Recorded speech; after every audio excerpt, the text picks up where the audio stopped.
Ashamar Kafune Yoyasin Injenna bakka jirtan maratti nageenya badhaadha isinii hawwaa qophii oduu gaggabaabaa FN Media irra darbu qabadhee isinii dhiyaadheera. Oduu waliin ani Taaddasa Lammaati. Uummata hongeedhaan miidhameef hanga ammaatti deeggarsi midhaanii kuntaala miiliyoona 2 ol taasifame. Hanga ammaatti uummata rakkoo hongeef saaxilameen qaama mootummaa fi miti mootummaatiin deeggarsi midhaanii kuntaala miiliyoona 2.1 akka taasifame biiroon koominikeeshinii Oromiyaa beeksiseera.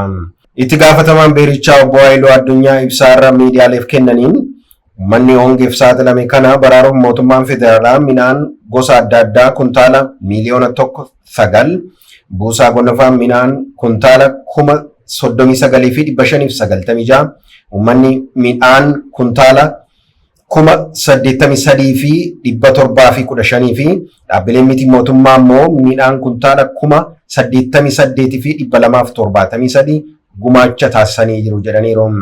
Deeggarsa maallaqaan waliin wal qabatee itti gaafatamummaan kan akka ibsanitti qaama mootummaa fi miti mootummaatiin waliigalatti deeggarsi qarshii biiliyoona 1.1 ol taasifameera. Dhiyeessii bishaanii fi nyaata beelladaa ilaalchisee obbo Haayiluun akka ibsanitti godinoota hongeef saaxilaman kurneen keessatti bootteen bishaanii 101 bishaan raabsuu irratti argamu. Dhumarratti nyaata beelladaa marga beelii 248 fi 45 dhiyeessuun akka danda'ame obbo Haayiluun dubbataniiru.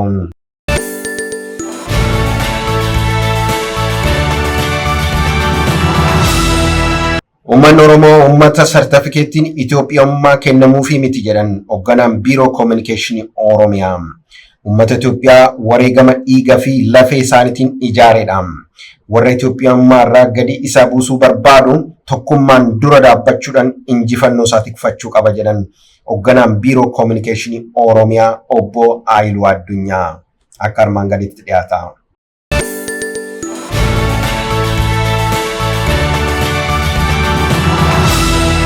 Kallattii adeemsa Oromoo arganii humnoonni finxaaleeyyii Oromoo kana burjaajessuu, maqaa balleessuu, itti duuluu, seenaa ijaarsa biyya kanaa keessatti akka inni gahee hin qabne mul'isuudhaaf seenessa dulloomaa gadi baasanii yeroo isaan uummata Oromootti duulantu mul'ata jechuudha. Kanaaf uummata Oromoo yeroo kam caala tokkummaan amma isa barbaachisa jechuudha. Wal dhabdee keessootti fixatee karaa nagaan fixatee diina injifannoo isaa harkaa baasuudhaaf duula miidiyaa irratti geggeessu. Takka amantii dayeeffatee takka saba dayeeffatee duula maqa balleessii irratti geggeeffamu kan tokkummaa isaatiin dhaabatee injifannoo isaa tikfachuu qaba jechuudha. Biyyi kun kan isaati, gootonni kaleessaa kan isaati, Itoophiyaan kan isaati.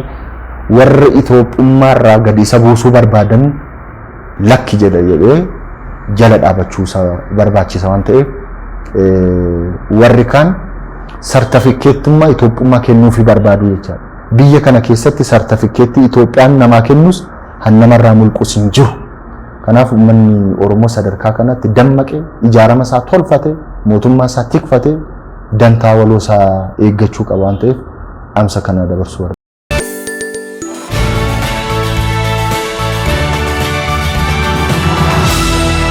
Sulultaatti meeshaalee waraanaa seeraan alaa to'atamaniiru. Bulchiinsa magaalaa Shaggar kutaa magaalaa Sulultaatti meeshaalee waraanaa seeraan ala to'atamuusaa qajeelchi poolisiin kutaa magaalichaa beeksiseera. Meeshaaleen waraanaa kunneenis shugguxii Tarkii 101 fi rasaasa 2,967 kan ta'e to'atamuusaa ibsaniiru. Meeshaaleen kunneen konkolaataa FSR jedhamuun magaalaa Gondar irraa gara Finfinneetti imala osoo jiru kaleessa galgala saa 2 irratti sakatta'iinsa taasifameen qaamoleen nageenyaa to'annoo jala oolchuu isaanii beeksisaniiru. Kana malees konkolaataan uummataa keessatti boombii harkaa FN jedhamu 2 shakkamaan kophee keessatti dhoksuun dabarsuuf yaale to'annoo seeraa jala oolee jira. Daayirektariin qajeelchaa poolisii kutaa magaalaa Sulultaa Komaandar Dammaqa Abbabaa akka jedhanitti gochaan qaamoleen badii raawwachuuf meeshaalee waraanaa seeran alaa dabarsanii qindoominaan uummataa fi qaamolee nageenyaan fashalaa jira. Qindoominni kun kana caalmaa itti fufuu qaba jedhanii jiru.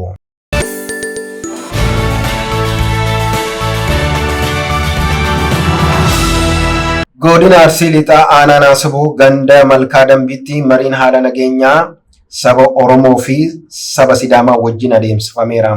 Bulchiinsa godinaa obbo Ahmad Ajii sabni Oromoo fi Sidaamaa wajjin jireenya yeroo dheeraa kan qabanii fi saba yeroo gammachuu fi gaddaa jireenya hawaasummaa waliin dabarsan hangarraa kan ga'an ta'uusaa himuudhaan hariiroo walitti dhufeenya saboota kanneenii lameenii balleessuuf naannawaa daangaatti hokkara uumuun kanneen nageenya booressuuf socho'an irratti tarkaanfiin kan fudhatamu ta'uu isaanii himaniiru.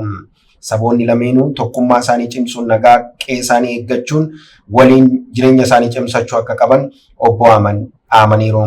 Hoogganaan bulchiinsa nageenyaa naannoo Sidaamaa obbo Alamaayyoo Ximootis marii adeemsifame irratti yaada kennaniin horteen saboota lameenii tokko ta'uu isaaniirra darbee jireenyaa fi seenaa yeroo dheeraa kan waliin qabanii fi walirraa fuudhee waliin gurguree fi jireenya hawaasummaa hedduu waliin geggeessaa jiraachuu isaanii dubbataniiru. Hariiroo saboota lameenii kanneen haaluudhaan fedhii dhuunfaa guuttachuuf kanneen walitti bu'insa uumaniif socho'an irratti mootummaan tarkaanfii sirreeffamaa akka fudhatu ibsanii jiru. Naannoo Somaaliitti gandoolee 11 keessatti hongeen mudateen lammiilee miliyoona 3.7 deeggarsa kan barbaadan ta'uusaa biiroon koominikeeshinii naannichaa beeksise. Hoogganaan biirichaa obbo Abdulqadir Rashid akka ibsanitti hongeen godinaalee naannichaa hundatti kan mudate yoo ta'u, godinaalee Shabalee, Daawwaa fi Afdeeratti hamaa ta'uusaa himaniiru. Sababa hongichaan deeggarsa kan barbaadan lammiilee miliyoona 3.7 yoo ta'an, lammiileen deeggarsa argachaa jiran garuu miliyoona 1.3 ta'uu isaanii ibsaniiru.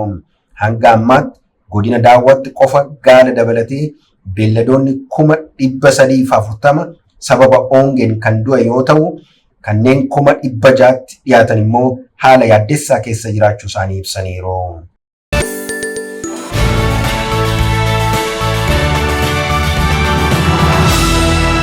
Nagaash Qimant nama seenaawwan dhokatee soqee baasuudha.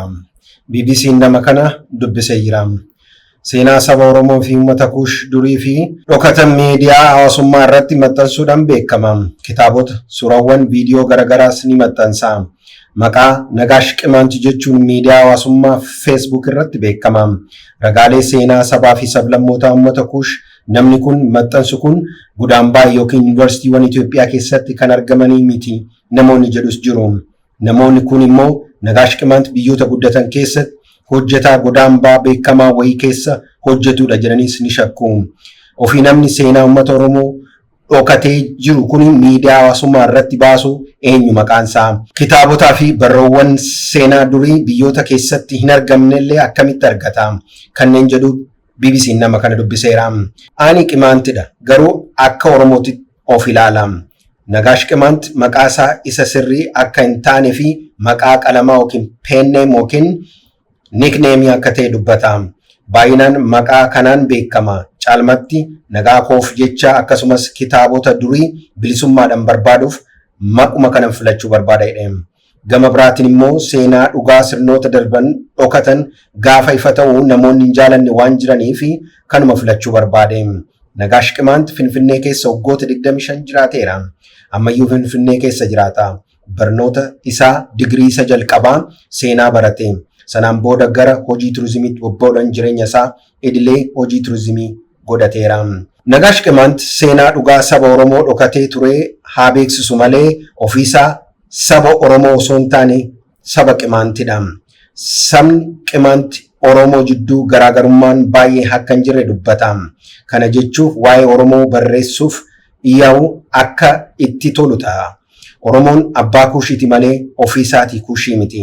Nuti Oromoo xiqqeessinee saba tokkotti waan daangisneef malee abbaa Kuushiiti jedhama.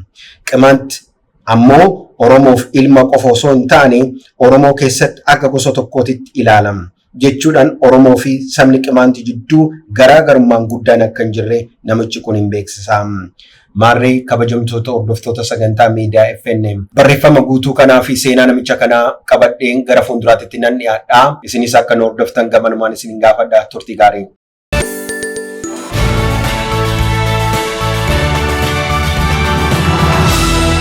Oduu biyya alaarraa. Kaaba Jarman magaalaa Hamburg keessatti galma dhugaa baattota yaa'ii keessatti dhukaasa banameen namoonni hedduu du'an. Poolisiin akka jedhetti namni dhuunfaa tokko galma waaqeffannaatti seenuudhaan dhukaasa baneen lubbuun namootaa kan darbe. Namni dhukaasa banee ajjechaa raawwatee du'a akka oolle himameera. Miidiyaaleen biyyattii akka gabaasanitti haleellaa galma dhugaa baattota yaa'ii keessatti raawwatameen namoonni 6 hanga 7 akka du'an hedduu ta'uu isaanii himee jira. Kaayyoon ajjechaa kanaa maal akka ta'es hin baramin jedhe poolisiin magaalichaa.